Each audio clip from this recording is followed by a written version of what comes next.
All right, okay, listen up. We're doing this a little bit DIY. I still haven't got good lighting in this flat. So we got one single light and we've got me setting up my camera on the most jankiest tripod ever. But you know what? It's still a video, you know? Even if it's low quality, I'm still putting effort into this because it is like 2 o'clock in the morning and I want to talk about my favorite films of 2018. This is a weird preference thing. I'm just going to say my favorite films of 2018. But like, you know, there are some films on this list that technically came out in 2017. I'm just covering all my bases. I don't know why I'm doing this. Nobody cares. These are just the films I enjoyed the most. They're not necessarily what I think are the most well-made movies. So let's stop babbling and get straight into it.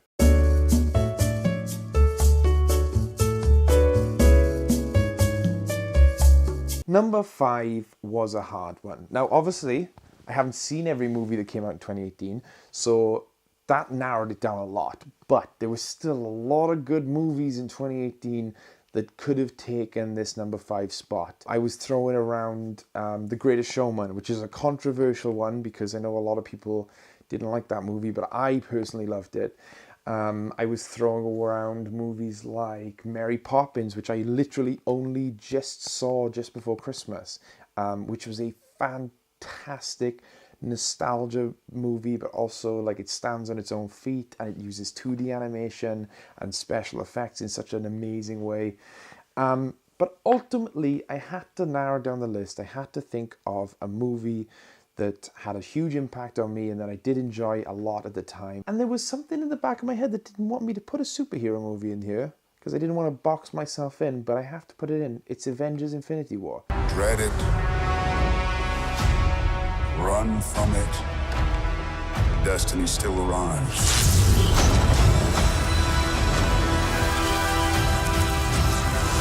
It's an incredibly exciting action movie with comedy and with a lot of heartfelt moments. And yes, it is an absolute roller coaster and sometimes you don't know where you are, but like I think that watching it was such a awe-inspiring experience, sitting down with all that baggage of all those 10 years of movies and sitting down with the people that I sat down with to watch the first Avengers film. We made sure that every Avengers film, we all went, the same people. And since that viewing, I don't think I've had an experience quite like that until this movie. It was like Avengers 1, and then it had a very specific feeling, like seeing all these things come together. And then Avengers Infinity War, that same group of people sitting down in the cinema, just like, oh. And for that reason alone, I have to put it at number 5.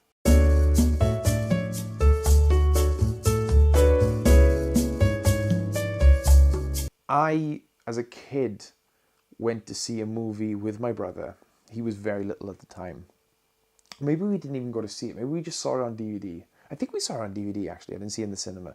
So me and my brother, my little brother, he's now taller than me, but like we saw a movie called The Incredibles and it captured our imagination. It was this insanely fun, exciting, like as kids we loved James Bond. Our dad, brought us up on the James Bond movies, and like it felt like a combination of everything we loved about James Bond and everything we loved about Superman, all just kind of wrapped into one. And at the time, I wasn't even reading comics, so it was like superheroes were these things that were just on TV, and I loved them. But like Incredibles, like brought this depth to superheroes and this extra layer that I really hadn't experienced before. And going to see Incredibles 2 with my brother, now both adults, both with jobs and responsibilities, sitting in that cinema, and as soon as you hear that score and you see those masks and the red suits just being teleported back to when we were kids, we were literally the only ones in the cinema. We were in Florida at the time. We went on holiday. We ditched the Disney parks to go see Incredibles. It was magic. I remember laughing, like crying, getting emotional. Me and my brother like grabbing each other out of excitement, and it was amazing. It made us feel like we were kids again. And there's not much more to say about this movie. It's fantastic. I can go into depth about all the things I liked about it, but that was really, when it comes down to it, that was the reason that it got so high on my Films of the Year list.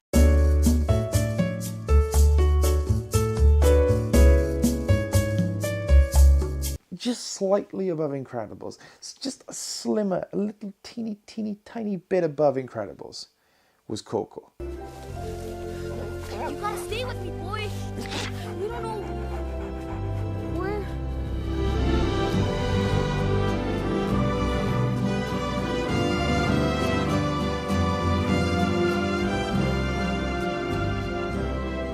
For a lot of people, Coco came out in 2017 because it was all over the place release date-wise.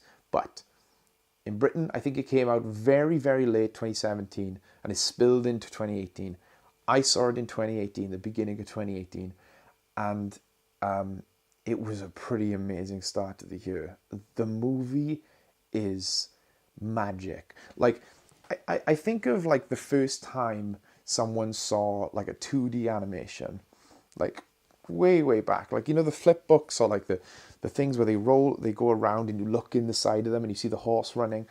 I think about the awe that they must have felt, and they must have been like just completely blown away. Seeing the flying, if you haven't seen the movie Coco, it's hard to explain because like I'm kind of referencing something very specific, but seeing the flying like beast that had all these feathers and these colors and just everything about it, I just could not believe what I was seeing. It was like magic. It was, and I'm not being silly. Like, I felt something watching this movie. It was the most beautiful movie, and I don't use that word a lot because I can't pronounce it, that I had ever seen. It was stunning to look at. Like every single like scene had something in it where I was like,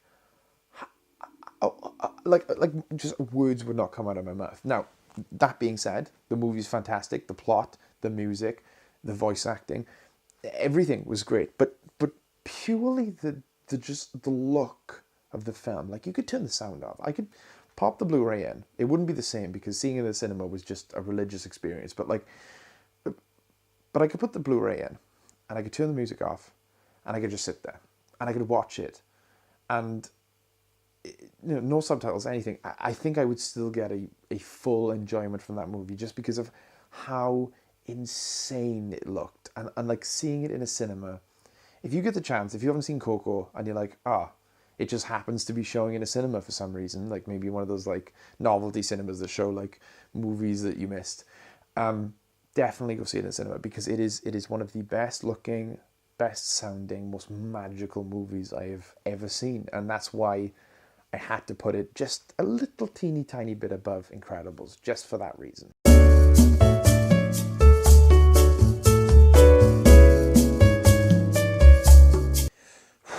This came very close to being my favourite movie of the year, and I went back and forth, but I think I still think this might be, in time, my favourite movie of 2018, but right now, it's just number 2, just by a tiny, tiny bit. When I went on my stag do, every night we would watch a different sci-fi movie, because I love sci-fi. I adore sci-fi. It's my favourite genre of movie. And they were like, dude, every night we want to watch a movie, what should we watch? And I was like, as long as it's a sci-fi, I'm fine. So we watched stuff like Ex Machina, which was brilliant. We watched Mute, which I thought was fantastic. I really enjoyed it. But we watched a brand new movie that had just come out called Annihilation. It's destroying everything. It's not destroying. It's making something new. Annihilation was insane. Annihilation, I don't want to say anything about it. I won't say anything about the plot. I won't say anything about... I'll say the acting was good. I just don't want to give you any preconceptions of this movie other than the fact that you should go see it. The thing I will say, because I have to justify it being this high, was it gave me a feeling, like an unease, that I like, before I watched this movie, I had forgotten I'd completely forgotten what that feeling was. I didn't even remember having it. But I felt it, and I realized that the only other time I'd had that unease in my stomach and in my brain, and the type of feeling where you finish the movie but you can't like quite comprehend what you'd just seen, was when I was a kid, and my grandpa John gave me the cassette tapes to War of the Worlds. The feeling I got listening to those War of the Worlds tapes was just dread and fear, but also excitement. Like, it was just like so excitingly terrifying and freaky and like out of this world. And I think it's where I formed my love of sci-fi. So for that to come all the way back around, and for Annihilation to give me that same feeling while watching it, and it wasn't even like I was like alone and the mood was ripe for me to get that feeling. We were with friends. We were making jokes all the way through the movie. And the movie was so good that it cut through that like banter. It cut through all those jokes and gave us all this experience where we were just shaking. And it was like, it's not necessarily fear, because it's not a scary movie. It's kind of a little bit scary, but like, it's more an unease, I think. And the movie achieves this so well. It does everything that a good sci-fi does, where it sucks you completely into the world. And this movie was so close to being the tippity top of my list. But I highly recommend it. Don't look at anything. Don't look at the plot. Please. Don't look at the plot. Please.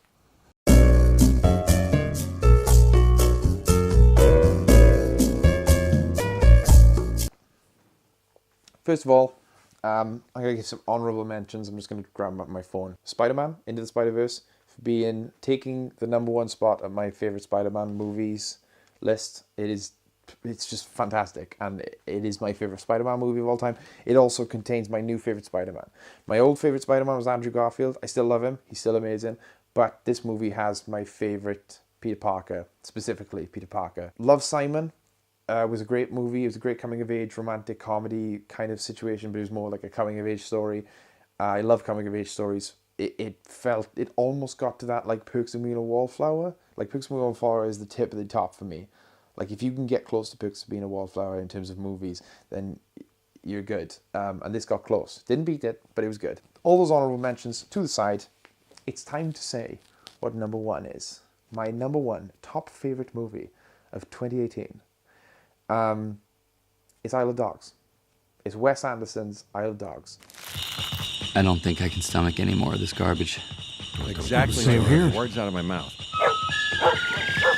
Nobody's giving up around here, and don't you forget it, ever. It is hard to describe, really.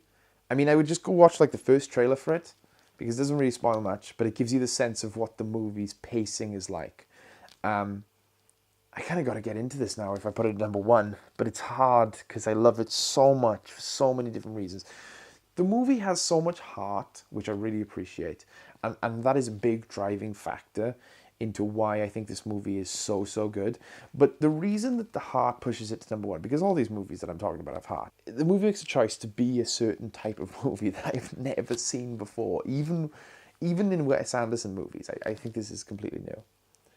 It makes a choice to be it, and it sticks to it. And I think I'm going to leave it there, because I don't want to talk too much about what the movie is. I want people to experience it, and I think they'll get what I'm saying. I think the closest thing I could say is that the style of this movie, you know, it has the heart, it has the cinematography, it has the acting, it has the script, the directing, everything. It has all the things that the other movies on this list had. Well, it doesn't have the unease of Annihilation, but like, what pushes it above the rest is the style and the unwavering commitment to that style. It never like sacrifices the style of the movie to make it easier to watch, if that makes sense. I would just recommend, if you don't understand me, to watch Isle of Dogs, but if you don't want to do that, then that's fine. You'll just never understand what I'm trying to say. And you'll never be able to disagree with me. No. But yeah, that was just my list of the movies I enjoyed the most. I think that it's obviously going to be different from person to person, and I might even disagree with this in the future. But I just wanted to get that out there. I wanted to get my current feelings at the time, because this was a fun experience for me, and I would be excited to know what, John, your favourite movies are of 2018, and of anyone else watching. You can make videos, you can post in the comments, you could just tweet at me, at Karen P. Morris. All of it will be fun. I just like discussions. And discussions about films. I like some of my favourite discussions. I gotta edit this video now, and I rambled so much. Okay, well, you know what? I hope you enjoyed.